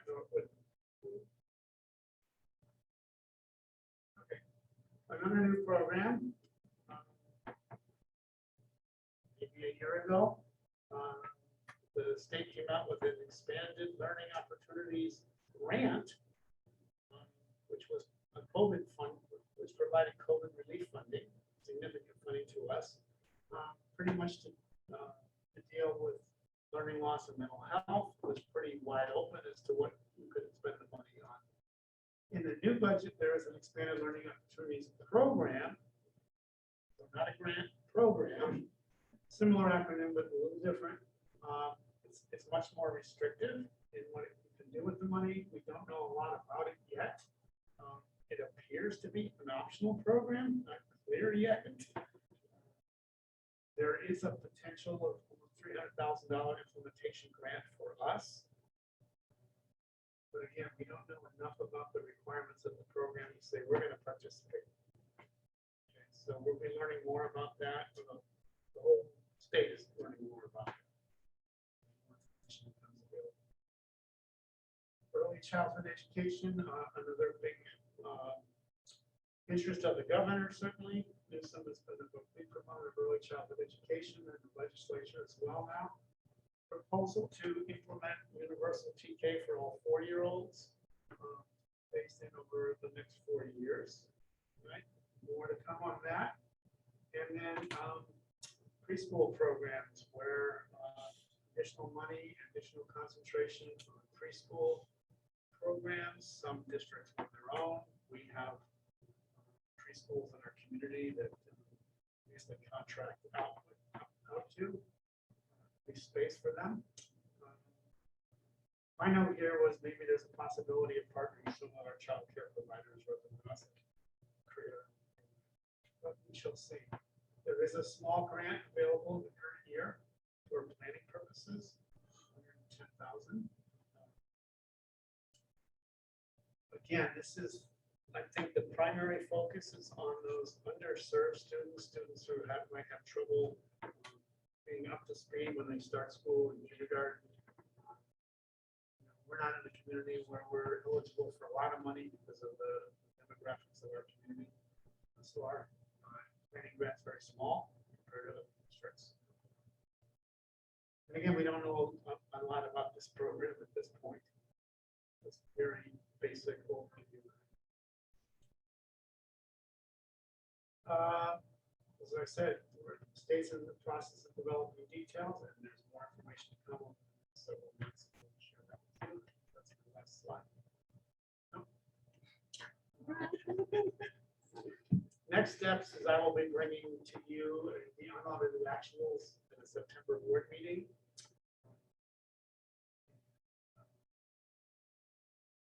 So we have to plan for the new programs, and we'll be providing updates as we get information. Any questions?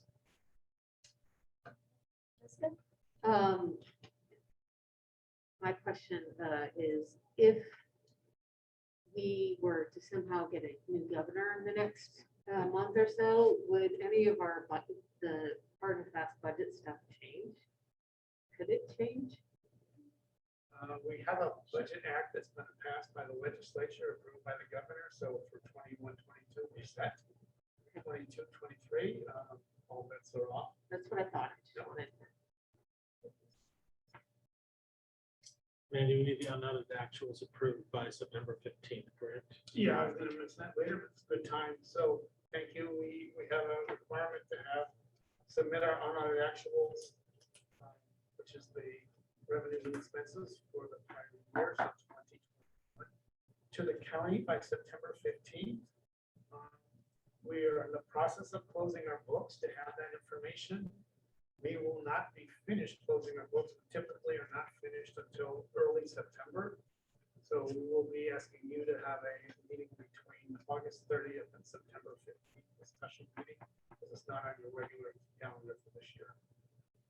So September 13th, I think is what we were targeting. September 13th would be perfect. Monday. Okay. Any other clarifying questions before I open up public comment? Okay. If there are any requests for public comment at this point, please raise your hand on Zoom.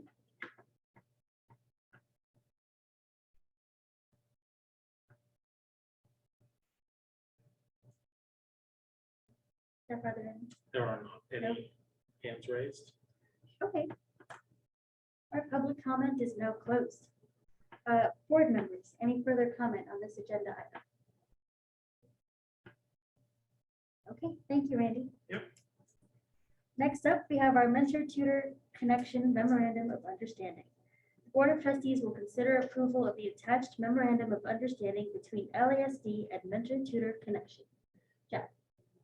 Yes, and I'll just put a reminder in there that Steve requested and was accepted, that the PO for mentor-tutor connection get pulled and approved with this item as well. So we have had a longstanding relationship with mentor-tutor connection, previously partners for New Generation, over the years, where they provide tutors for our students in grade schools and some mentoring for our students as they get older in the junior high school.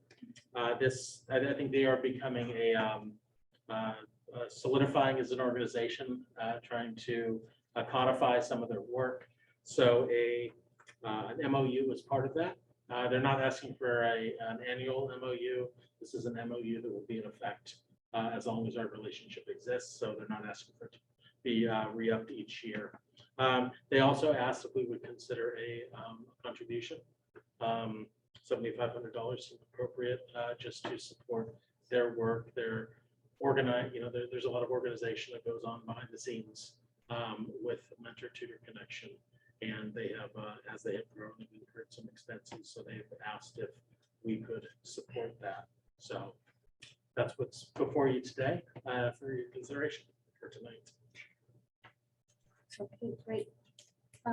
Any clarifying questions before we go to public comment?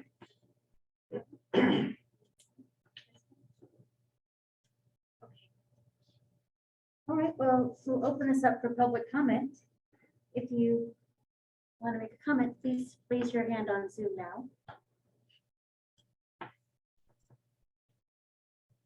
Just give it a few seconds.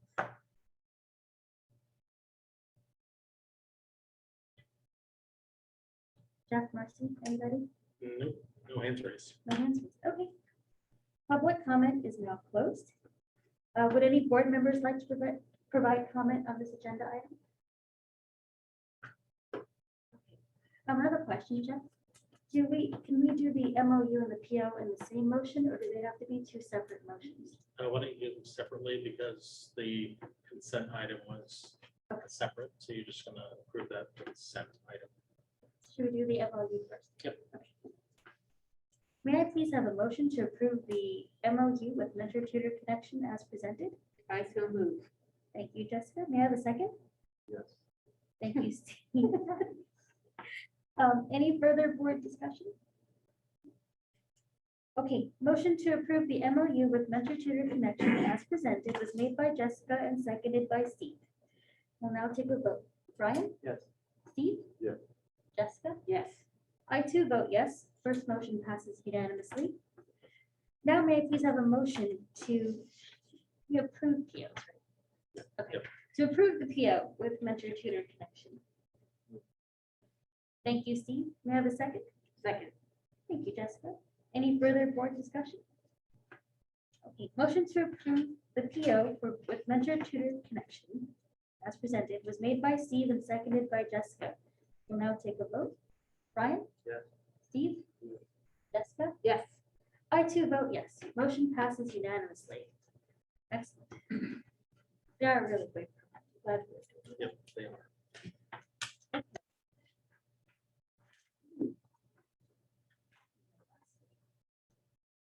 Our next agenda item is amendment to employee agreements.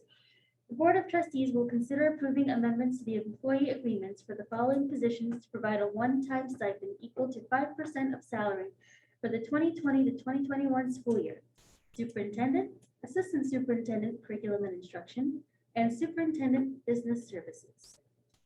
In recognition of the performance of work duties during non-work days during the 2020 to 2021 school year related to COVID-19 investigations, reporting, safety mitigation implementation, and restructuring of school and program operations, the superintendent, assistant superintendent of curriculum and instruction, and assistant superintendent of business services shall receive a one-time stipend equal to 5% of their base salary for the 2020 to 2021 school year. The purpose of this stipend is to compensate for these additional work requirements and activities related to COVID-19 within the scope of job responsibilities. Are there any questions from the board?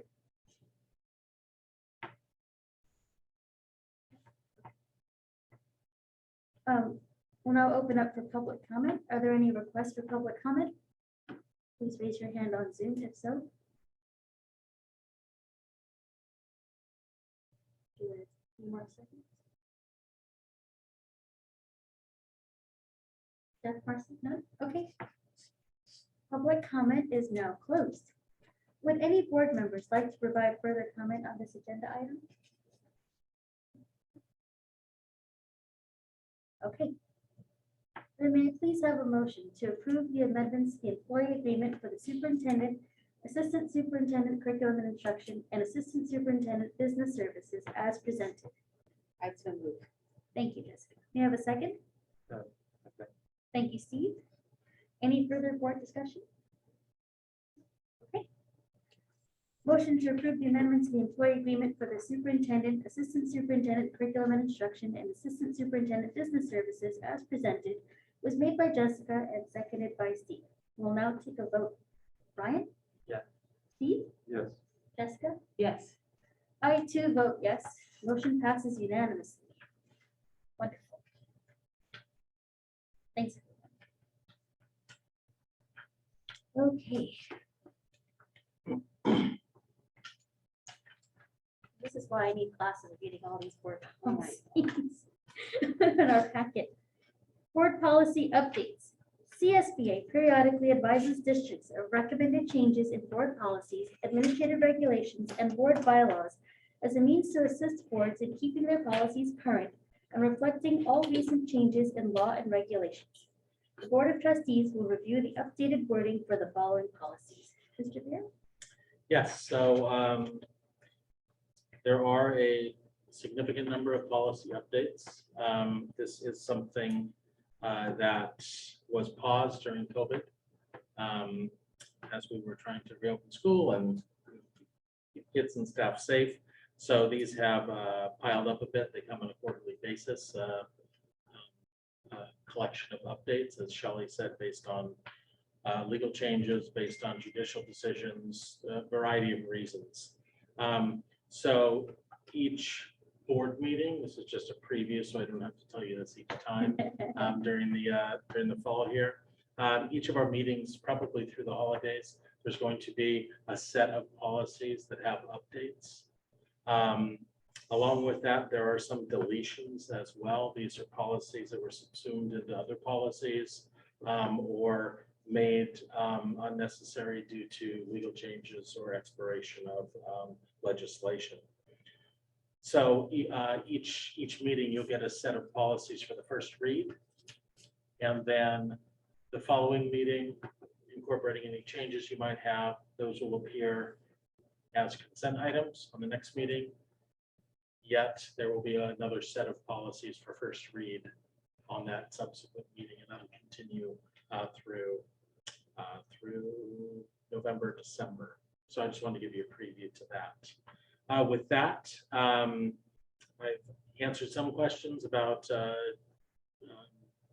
changes in these policies, but we have read through these, made sure that they adhere to current law and legislation, and present them for your discussion and consideration for approval at the next meeting.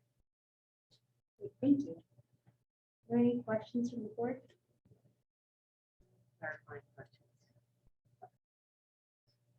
Any requests for public comment?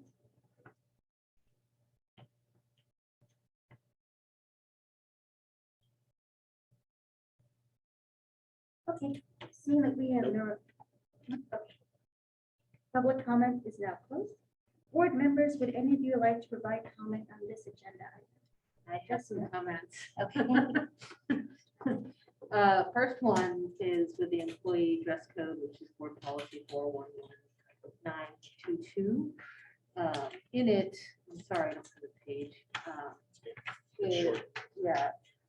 We have my concern is who determines professional standards of dress and grooming that demonstrates their high regard for education and present an image consistent with their job responsibilities and assignment. My concern with that, similar to our kids' dress code, is that it can be subjective at each campus. I would like at least some district level to be determining that in a neutral manner, like we did for our students. So that's that one. You have a suggestion there? Honestly. I have a suggestion Oh, after good. thinking about that, let me look, let Aaron and I look to the student dress and grooming policy and see if there's some companion language that might fit here. Okay. And perhaps you and I can discuss between this and the next meeting. Yes. Do you Okay. guys like? Sorry. Yeah. Any comments? Jessica's comments? And then I have some more, sorry. Okay. After that. Then along, there was conduct in BP 5131 on page 4, number 11. It had some extra language, but I wanted to just say, sorry, I don't have the whole thing in front of me, but wearing of an attire that have any attire that violates district or school dress codes, including gang-related apparel. I want school dress codes out because it's district. And Yeah. again, I want it to maintain to our district. So I will dress code. strike for school and make Yeah. code singular. Yes. Okay. I have a theme here. The next one is dress and grooming. Oh, actually, no, that one was answered. No, that's it. Sorry. Brian, do you have any comments? Yeah, I had a comment about 5121 grading. And I'll send, especially since Sandra's not here, and this is kind of more her area, I'll send a note afterwards. Okay. But basically, I think there's some language in here where the fact that we're doing sort of a 1 through 4 standards-based Yep. grading collides with some of the language that was probably prompted by statute. Wow. So it talks about a student being in danger of failing, where it's not actually clear what that means in the 1 through 4 Right. world. I think it should make clearer how missing work should be addressed. It talks about students being able to make up missing work in a reasonable amount of time and get full credit, but it doesn't talk about what should happen if they don't. And there's a minor wording thing. And then also just sort of going through this and realizing it's the first time we've addressed this policy since we did standards-based Yeah. grading. I was looking back, I don't think we've ever gotten an update to the board about the implementation of that and sort of what the overall results have been, whether it's working as we hoped, both at the elementary school and the junior high level. I know we, at the time, we had a number of parents who were concerned that moving grades at junior high would cause kids trouble in high school. And now we've had 2 or 3 or 4 years of kids make that transition. It would be nice to see what data we can get or get feedback from the students and parents about whether those concerns were justified or not. Okay. And all the rest of that stuff. Anything else, Brian? That was it. Steve, anything? I have 2 comments. The first one is on E, BP 4119.24/4219.24/4319.24, maintaining appropriate adult-student interactions. On page 4, number 12, one of the inappropriate actions, encouraging students to confide their personal or family problems. I kind of was a little worried about that one because sometimes teachers are the trusted adults that students who are in distress confide in. And I don't want a teacher to, I don't want to lose that aspect of the relationship because of that act. Is there a different way to word that so that we protect the teachers who are really there for as confidants for their students? Yep, let me look at that. I understand what you're trying to get at. Okay. And then my second one is letter I, BP/AR 5131.2 and bullying. When I was reading it, I didn't really feel like I read any consequences to the person doing the bullying. So I thought, could we add restorative justice practices on page 10 under discipline/corrective actions? That phrase is listed under support services, but I thought that if we included it also under discipline and corrective actions, it would kind of elevate it a little bit more. And I'd really like to see that if someone is engaging in bullying, that they have, I believe in restorative justice practices. I thought it would be good to put that in there to help them kind of grow through that. And then I was also thinking that the language of this one seemed a little bit more student on student. And so I was wondering if, and this may not even be an issue, but if we've had instances of teachers or staff being bullied by a student, especially in this day and age of cyberbullying, So is that scenario covered by the language in this policy? I wasn't sure. Let me look at that. And look to see if that is addressed in another policy. Yeah, that Is it? rings a faint bell. I feel like we may have addressed that in I think, employee policy. I think it is, but I'll check. Okay. It is one of the ones that we read, I think. forget which one though. I may have missed it if it was, it's in there.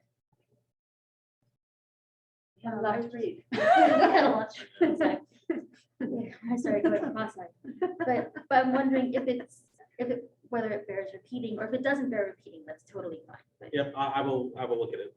I do think I'm almost sure it's in a different policy. okay, that's it for me as far as last comments. No? Okay, well then, moving on from this agenda item. Board policy deletions. CSBA deletes board policies, administrative regulations, and board bylaws when either the policy language is added to a different policy, or when a policy becomes irrelevant due to changes in law. The Board of Trustees will review the recommended deletions. Approval of the deletions will take place at the next regular meeting. Jeff?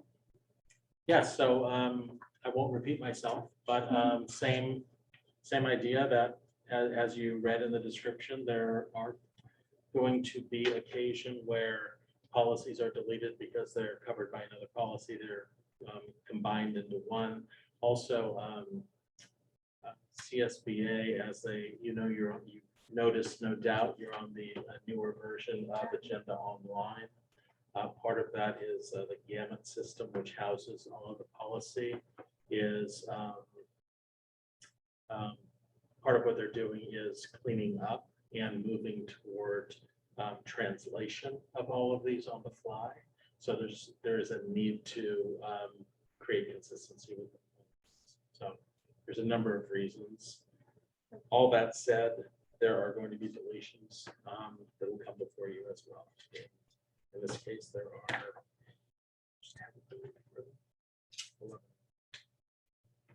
Okay, thanks, Jeff. Any clarifying questions from the board? Okay, are there any requests for public comment? Please raise your hand on Zoom.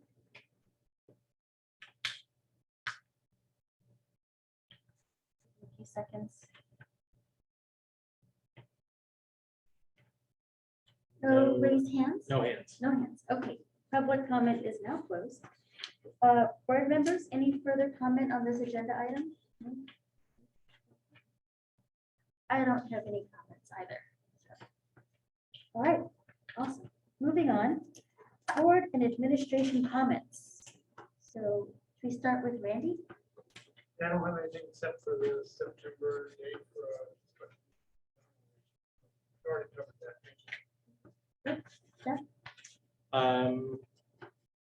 Jessica, thank you for sending out the organization email. Look forward to seeing you at first day of school on Wednesday. Should be a great day. We are kids returning, so we'll see you out there. Brian? Jessica? Well, Brian and Steve said. I have nothing other than I really enjoyed the teacher welcome back this morning. It was a lot of fun. The energy was great. Okay, well, with that, I'm going to go ahead and adjourn our meeting tonight. Thank you, everyone.